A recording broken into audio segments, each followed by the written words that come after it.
काफ़ी दिनों के बाद मिल रहे हैं भी अपने। लास्ट वीडियो में आपने रिमाइंडर थ्योरम पर वीडियो बनाई थी और एक पार्ट जो है अपनों ने कंप्लीट कर लिया था। अभी नेक्स्ट पार्ट आज अपने करेंगे। ठीक है, एक क्वेश्चन आपके सामने दिख रहा है भी, यदि भाजक भागफल का 6 गुना हो और शेषफल भागफल का 3 गुना हो और शेषफल 21 हो तो भाज्य ज्ञात कीजिए। ठीक है, तो इन सवालों को करने से पहले अपने थोड़ा सा बेसिक, वैसे तो उन्होंने किया हुआ है, थोड़ा सा और कर लेते हैं। जिन्होंने पिछली वीडियो नहीं देखी है उनको भी थोड़ा बहुत समझ में आ जाएगा भी। 68 में अपने 13 का भाग देते हैं तो 13 पंजे 65। शेषफल कितना बचेगा भी? 3। ठीक है, अब आप इनको समझ लीजिए, ये जो 5 है इसी को हम बोलते हैं भागफल। ठीक है, क्योंकि इन सवालों में ये शब्द आए हैं भाजक, भागफल, शेषफल और ये भाज्य, तो ये क्या चीज़ें होती हैं इनको पहले पता होना चाहिए, तभी हम ये सवाल कर पाएंगे। तो इसे हम बोलते हैं भागफल। ये जो 68 है इसे हम बोलते हैं भाज्य, डिविडेंड। ये इसको हम बोलेंगे भाजक, डिवाइजर। ये क्वोशंट हो जाएगा और ये शेषफल यानी रिमाइंडर, शेषफल। ठीक है, ये हो जाएगा भाजक, ये है भाज्य, ये भागफल और ये शेषफल। अब एक फॉर्मूला है भाई, भाज्य बराबर भाजक इंटू भागफल प्लस शेषफल। ये फॉर्मूला है, भाज्य बराबर भाजक इंटू भागफल प्लस शेषफल। ये इसी से बना हुआ है। अगर हमें ये भाज्य ज्ञात करना है तो हम क्या करें, भाजक, भाजक क्या हमारा 13, तो हम लिख दे 13 इंटू भागफल, भागफल कितना हमारा 5 प्लस शेषफल, शेषफल कितना हमारा 3, तो 13 5 65, 65 और 3 68। हम वापस जो है भाज्य ज्ञात कर सकते हैं इससे। ठीक है, तो इसी को ध्यान में रखकर जो है ये फॉर्मूला बनना है और इस फॉर्मूले पर जो है एग्जाम में सवाल आते रहते हैं भाई। तो अब अपने क्या करेंगे, इस सवाल को सॉल्व करने की कोशिश करेंगे। ठीक है,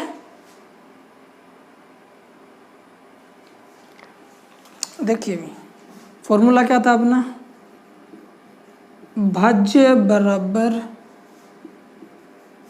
भाजक इंटू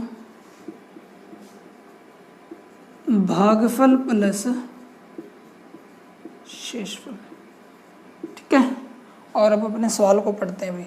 सवाल में लिखा हुआ है, यदि भाजक भागफल का 6 गुना हो, भागफल का 6 गुना हो। कौन? भाजक। मतलब यदि हमारे पास भागफल हो और उस भागफल को 6 से गुणा कर दिया जाए तो भाजक मिल जाएगा हमें। ठीक है, यदि हमारे पास भागफल और 6 से गुणा कर दें तो भाजक मिल जाएगा। और अगर हमारे पास भाजक हो, अगर हमारे पास भाजक हो तो हम भाजक में 6 का भाग देकर भागफल ज्ञात कर सकते हैं। ठीक है, भागफल हो तो 6 से गुणा कर देंगे और भाजक हो तो 6 से भाग दे देंगे। ऐसे ही शेषफल भागफल का 3 गुना है, शेषफल भागफल का 3 गुना है। यानी अगर हमारे पास इस सवाल में कहीं भी भागफल हो तो भागफल को 3 से गुणा करके शेषफल प्राप्त कर लेंगे और भागफल को 6 से गुणा करके भाजक प्राप्त कर लेंगे, तो सवाल आराम से हो जाएगा। लेकिन अभी पता नहीं है हमारे पास क्या है। ठीक है, तो इस कंडीशन में भी है कि भागफल को अगर 3 से गुणा करूं तो शेषफल मिल जाएगा, और अगर शेषफल दिया हो और मेरे को भागफल ज्ञात करना हो तो क्या करना पड़ेगा, वही शेषफल में 3 का भाग। जैसे भाजक में 6 का भाग देंगे तो भागफल प्राप्त होएगा, वैसे ही शेषफल में 3 का भाग दे देंगे तो भागफल प्राप्त हो जाएगा। ठीक है, आगे बढ़ते हैं सवाल में। शेषफल 21 हो तो भाज्य ज्ञात कीजिए। इसका मतलब हमारे पास क्या है, शेषफल है। ये लो, तो हमने पढ़ा था भाई शेषफल भागफल का 3 गुना है। मतलब अगर भागफल दिया हो तो 3 से गुणा कर दो, शेषफल आ जाएगा। और शेषफल दिया हो तो 3 का भाग दे दो, भागफल आ जाएगा। तो 21 में 3 का भाग दे दो। 21 में अगर हम 3 का भाग देंगे तो क्या आएगा, 7। तो इसका मतलब हमारे पास भागफल कितना आ जाएगा, 7। और अगर भागफल दिया हो तो हमने कहा था कि भागफल को 6 से गुणा कर दो, आपका भाजक आ जाएगा। तो 6 से गुणा कर दो, 6 7 42, ये हमारे पास भाजक आ जाएगा। ठीक है, अब गुणा का निशान और ये प्लस का निशान। 7 दूनी 14 हासिल गई 1, 7 चौक 28 और 1 29, प्लस क्या करना है 21, 4 और 1 5, 9 और 2 11 कैंसिल गई 1। तो इसका आंसर क्या बन जाएगा, 315। यानी ये जो भाज्य है इसका मान क्या आ जाएगा, 315। ठीक है, एक सवाल भी और करते हैं अपने से। नेक्स्ट क्वेश्चन अपने पास, यदि किसी संख्या को किसी विभाजक, ये विभाजक और भाजक एक ही बात है भी, यदि किसी विभाजक से विभाजित किया जाता है तो विभाजक भागफल का 4 गुना है। विभाजक भागफल का 4 गुना है। मतलब अगर मेरे पास सवाल में भागफल हो तो 4 से गुणा करके मैं क्या प्राप्त कर सकता हूँ, भाजक। भागफल को 4 से गुणा करके क्या प्राप्त कर सकते हैं अपने, भाजक। और यदि भाजक दिया हो तो इस भाजक में 4 का भाग देकर हम क्या प्राप्त कर सकते हैं, भागफल। ठीक है, भाजक भागफल का 4 गुना और शेषफल का 2 गुना है। इसका मतलब अगर शेषफल हो तो शेषफल को हम 2 से गुणा कर दें तो भी हमें क्या मिल जाएगा, भाजक मिल जाएगा। अगर भागफल हो तो 4 से गुणा कर दो और शेषफल हो तो 2 से गुणा कर दो, हमें ये भाजक मिल जाएगा। और अगर भाजक ही दिया हुआ है तो भाजक में 4 का भाग दे दो तो भागफल मिल जाएगा, और 2 का भाग दे दो तो शेषफल मिल जाएगा। ठीक है, यदि शेषफल 80 हो तो अब सवाल में दिया हुआ हमें क्या है, शेषफल। सवाल में शेषफल दिया हुआ हमें, शेषफल 80 हो तो x का मान ज्ञात कीजिए। x मतलब वो संख्या यानी वो भाज्य। तो हम लिख देते हैं फॉर्मूला, भाज्य बराबर भाजक इंटू भागफल प्लस शेषफल। ठीक है, सवाल में जो दिया हुआ है वो है हमारे पास शेषफल, लिख देते हैं। और हमें ये पता है कि अगर शेषफल को 2 से गुणा कर दें तो भाजक आ जाता है। तो शेषफल को 2 से गुणा कर देते हैं, 80 दूना 160। अब हमें भागफल ज्ञात करना है। तो मैंने बताया था अगर आपको भाजक हो आपके पास तो आप उसमें 4 का भाग दे दो, आपके पास भागफल आ जाएगा। तो भाजक में अगर हम 4 का भाग दे दें तो हमारे पास भागफल आ जाएगा भाई। ठीक है, ये लो।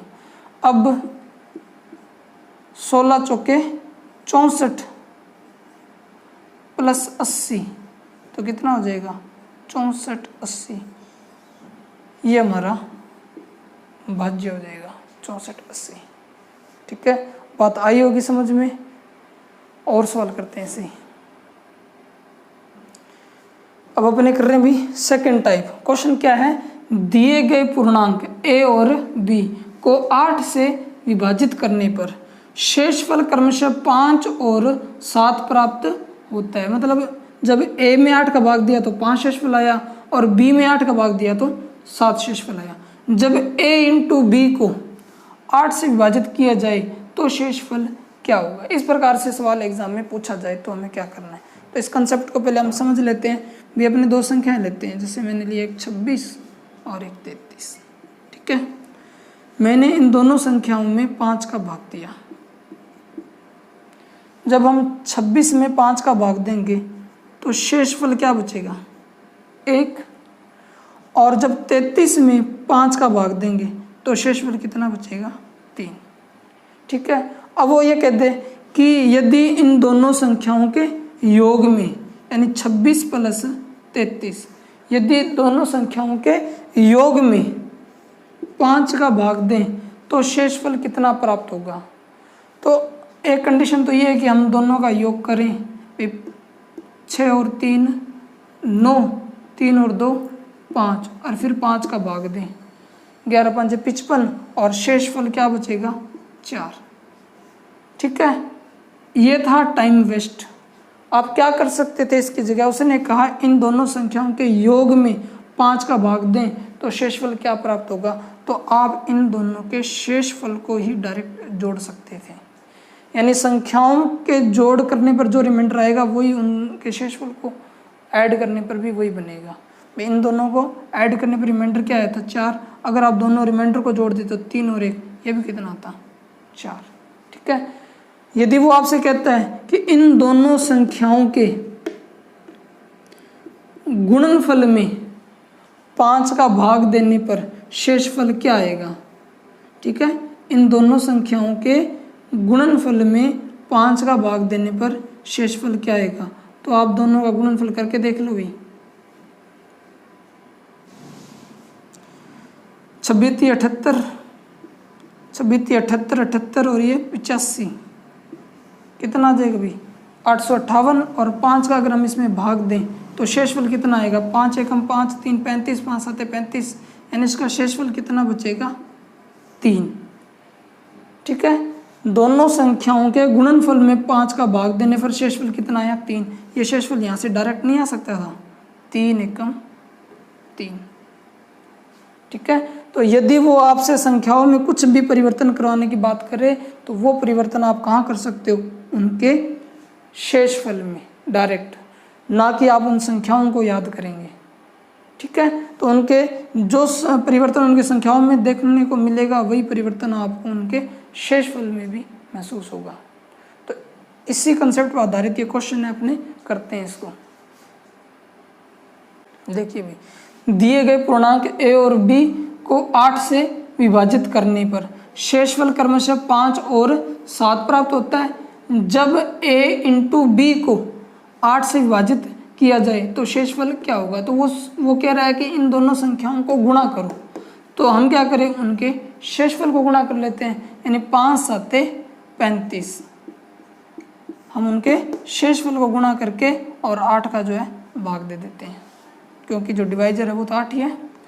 5 7 35, 35 में अगर आप 8 का भाग दोगे तो क्या आएगा भी 8 चौके 32, शेषफल कितना बच जाएगा,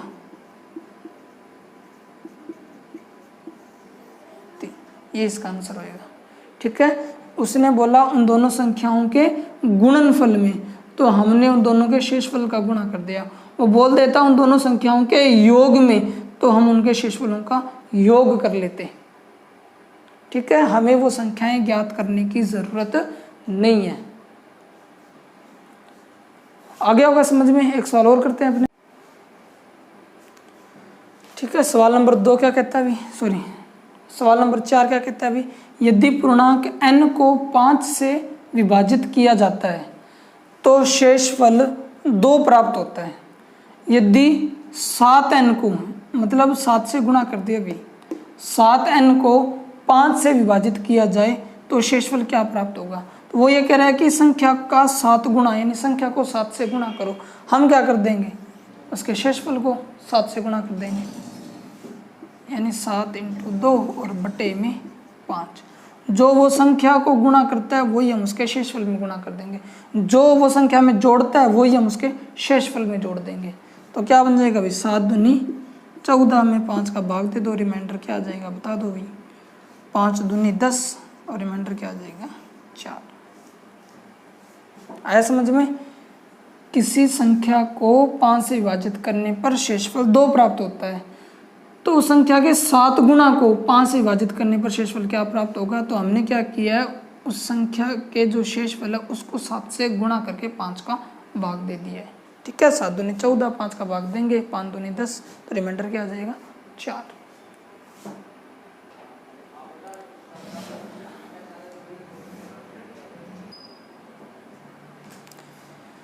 यदि एक संख्या को 13 से विभाजित किया जाए तो शेषफल 11 प्राप्त होता है।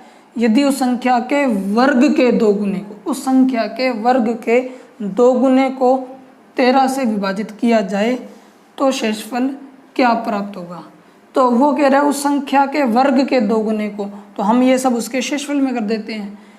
तो शेषफल के वर्ग का 2 गुना कर देते हैं और भाग 13 का रिमाइंडर बता देते हैं अपने क्या बचेगा। तो 11 की स्क्वायर कितनी होती है भाई 121, 121 दूना 242 भाग देते हैं 13 का, तो 13 एकम 13, 11 बचेगा, 13 आठी 104। तो इसका जो रिमाइंडर है वो कितना बच जाएगा 8। इसका रिमाइंडर आ जाएगा 8। ठीक है, आसान सा सवाल था बिल्कुल। अब बढ़ते हैं अपने तीसरे कंसेप्ट की ओर। तीसरे कंसेप्ट में क्या है, ठीक है,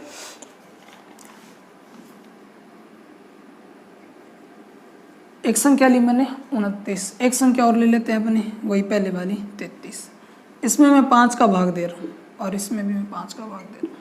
ठीक है, अब शेषफल क्या बचेगा 4, और यहाँ भी शेषफल क्या बचेगा, यहाँ बचेगा 3।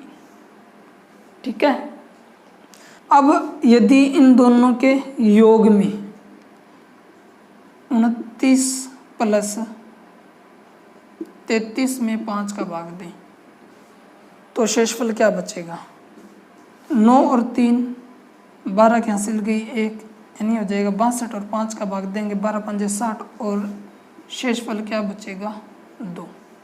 ठीक है, अब आप तो कह रहे थे कि भाई जो ये शेषफल बचता है वही बचता है, यहाँ शेषफल तो बच रहा है 7 और यहाँ बच रहा है 2।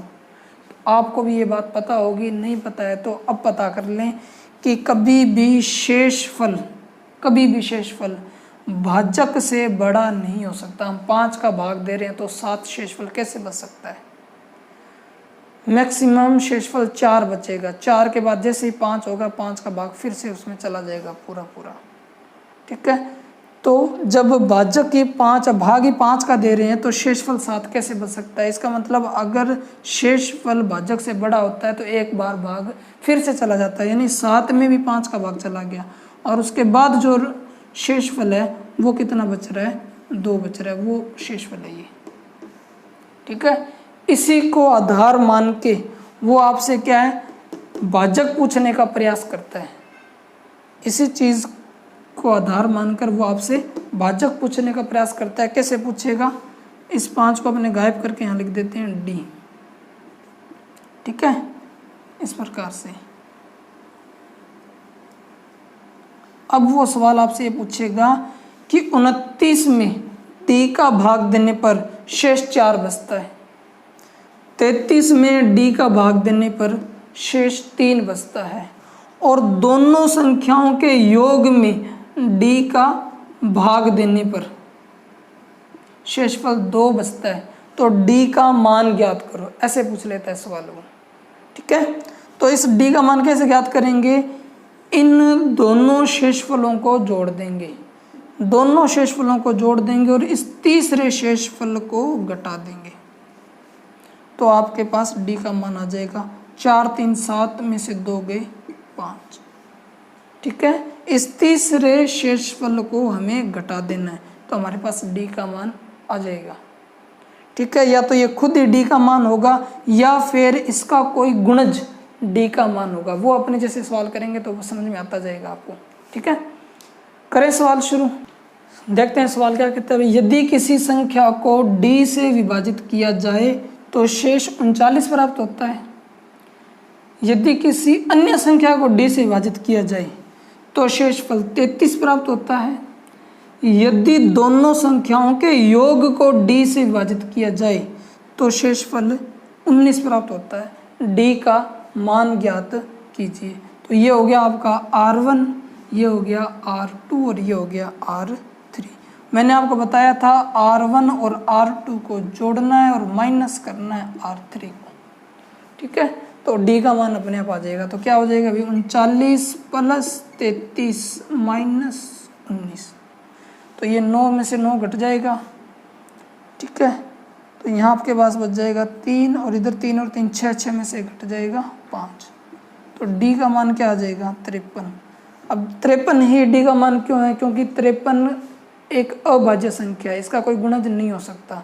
अगर इसकी जगह मान लो 60 बच जाता तो 60 और 60 के जितने भी गुणज हैं उनमें से कोई भी संख्या आपका क्या हो सकती थी, डी हो सकती थी। लेकिन शर्त क्या थी, वो संख्या 39 से बड़ी होनी चाहिए, क्योंकि जो है शेषफल वो 39 बच रहा है, इसका मतलब वो संख्या 39 से बड़ी होनी चाहिए। तो 39 से वो कोई भी संख्या बड़ी जो 60 का गुणज हो सकती थी।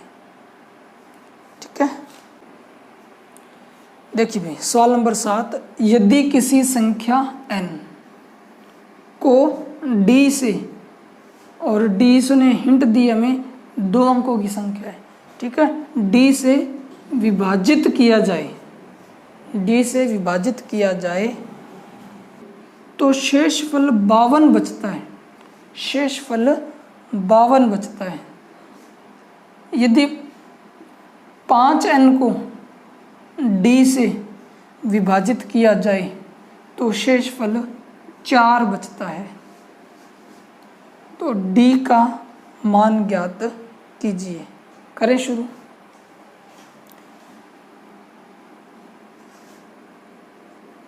शेषफल है हमारे पास 52, उसने कहा है कि n को 5 गुणा कर दिया जाए, तो हमें संख्या को 5 गुणा करने की बजाय हम सीधा किसको 5 गुणा कर दें, शेषफल को 5 गुणा कर दें। ठीक है, तो शेषफल कितना आना चाहिए था, 260, ये शेषफल आना चाहिए था, लेकिन शेषफल आया कितना है 4। तो मैंने आपको कहा था इस R3 को अपने को घटा देना है। देखो ये R1 हो ही गया हमारा, और पिछली बार जोड़ने की बजाय गुणा करवा दिया, जिससे हमारा ये R2 बन गया, और R3 हमारे पास कितना है 4, इसको हम घटा देंगे। इसको घटाने के बाद कितना बचेगा 256। ये हमारा D का मान है, लेकिन संभावित है। मैक्सिमम D का मान क्या हो सकता है 256, लेकिन सवाल में कुछ कंडीशन दी है, उसके आधार पर हमें ज्ञात करना है। उसने ये कहा है कि D 2 अंकों का, इसका मतलब 256 तो D नहीं हो सकता। तो 256 नहीं हो सकता तो 256 का गुणज होगा। 256 का गुणज क्या हो सकता है 128। 128 के पहाड़े में 256 आता है, लेकिन 128 भी नहीं हो सकता। क्यों नहीं हो सकता, क्योंकि 2 अंकों का होना चाहिए। 128 से और आधा कर लें तो क्या बन जाएगा 64। 64 हो सकता है, 64 256 जो है 64 के पहाड़े में आता है, और 64 2 अंकों का भी है, तो 64 मान हो सकता है। 64 के बाद और छोटा करें तो क्या आएगा 32। 32 हो सकता है क्या, 32 2 अंकों का भी है, और 32 जो है वो 256 32 के पहाड़े में भी आता है, लेकिन फिर भी 32 नहीं हो सकता। क्यों नहीं हो सकता, क्योंकि जब हमने पहली बार भाग दिया था तो शेषफल क्या बचा था 52 बचा था। अब आप खुद सोचो, अगर आप 32 का भाग दे रहे हो तो शेषफल 52 कैसे बचा लोगे। इसका मतलब वो संख्या जिसका हम भाग दे रहे हैं यानी D 52 से तो बड़ा ही है, 52 से बड़ा है, और 2 अंकों का यानी मैक्सिमम 99 हो सकता है, इससे ऊपर नहीं हो सकता। तो 52 और 99 के बीच में एक ही संख्या है, वो क्या है 64, जो 256 का गुणज भी है और 2 अंकों का भी है। ठीक है, सवाल नंबर 8, यदि एक संख्या n को d से विभाजित करने पर शेष 17 प्राप्त होता है, यदि 3n को d से विभाजित करने पर शेष 5 प्राप्त होता है, तो 4n को d से विभाजित किया जाए तो शेषफल क्या प्राप्त होगा।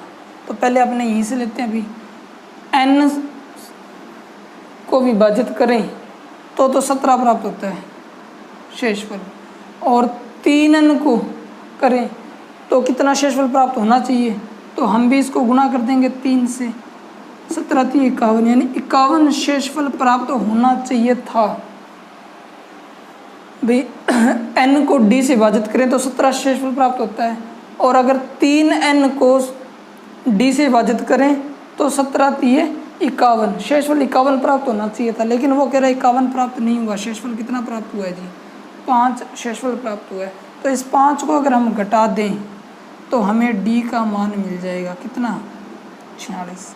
या तो डी 46 है या 46 का गुणज है। 46 का गुणज क्या हो सकता है 23 हो सकता है। 23 से छोटा गुणज नहीं बनेगा। क्यों नहीं बनेगा? क्योंकि शेषफल कितना बचा था 17।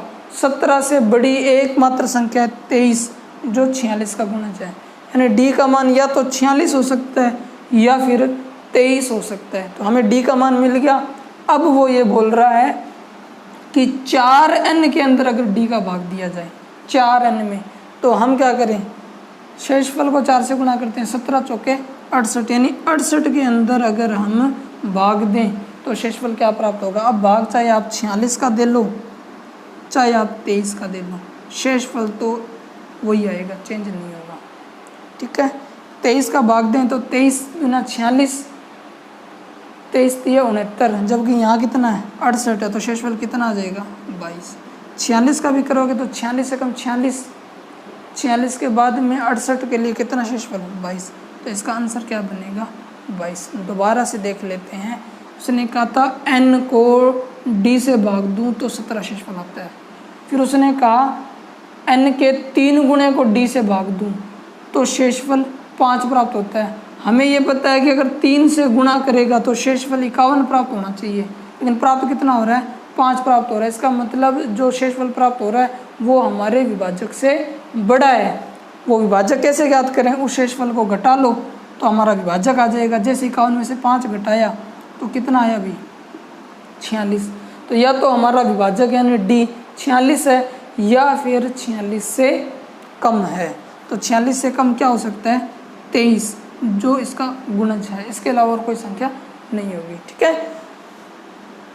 46 या फिर 23 का आप भाग दे लो 68 में। 68 कैसे आया, उसने कहा 4n में d का भाग दो, तो हमें n तो ज्ञात करने की जरूरत नहीं, हम तो शेषफल का 4 गुना कर देंगे। 17 चौके 68, 68 में भाग देंगे तो हमारा शेषफल प्राप्त हो जाएगा। तो यही कंसेप्ट है आपके रिमाइंडर थ्योरम के अंदर। ठीक है, एक इस प्रकार का सवाल भी आपके एग्जाम में पूछा जाता है, तो ये भी अपने देख लेते हैं थोड़ा सा। सवाल नंबर 9, यदि किसी संख्या को 121 से विभाजित किया जाए तो शेषफल 25 प्राप्त होता है। यदि उसी संख्या को 11 से विभाजित किया जाए तो शेषफल कितना प्राप्त होगा। ठीक है, तो आपको तो सिर्फ ये देखना है कि ये संख्या इसका गुणज है क्या। यदि इस संख्या का इसमें पूरा पूरा भाग जा रहा है तो आपको कुछ नहीं करना, शेषफल में ही भाग दे के देख लेना। 11 दूनी 22 और शेषफल कितना बच जाएगा आपका 3। बस इतना सा सवाल है। आपको ये देखना है कि 11 का भाग 121 में जाता है कि नहीं जाता। जाता है तो बस आप शेषफल में 11 का भाग देकर रिमाइंडर ज्ञात कर सकते हैं। ऐसा क्यों?